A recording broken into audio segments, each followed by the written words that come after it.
ASEAN's GDP is approximately $3 trillion, accounting for about 3.5% of the world's GDP. In terms of highest GDP, Indonesia, Thailand, and Malaysia have the highest ones.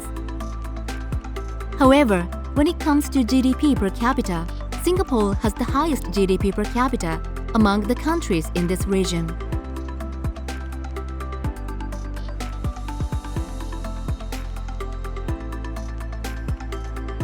ASEAN receives about $160 billion of FDI inflows, 14% of which comes from Japan.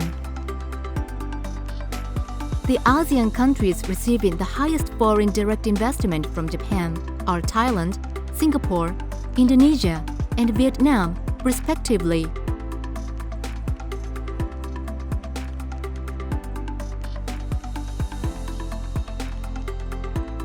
In the global ease of business ranking, Singapore ranks the highest in ASEAN and has been globally renowned for its good business environment.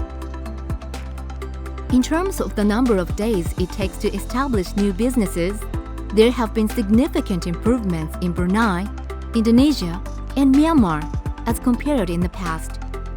This graph shows the average income of workers in major cities in ASEAN. For reference, the data from Yokohama, Japan, and Beijing, China are also listed.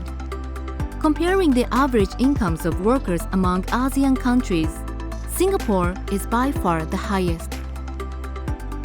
In addition, corporate tax and value-added tax, the equivalent to the consumption tax in Japan, are lower in Singapore than in other ASEAN countries, which shows its attractiveness not only for livability, but also for its business environment. On the other hand, since land in Singapore is relatively limited, office rents are quite high, and many company offices are densely concentrated.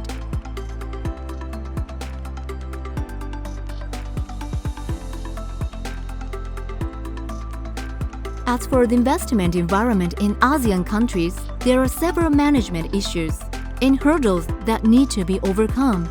In particular, each country has different challenges, such as wage increase, difficulty in quality control, increased cost in procurement, and raw material procurement.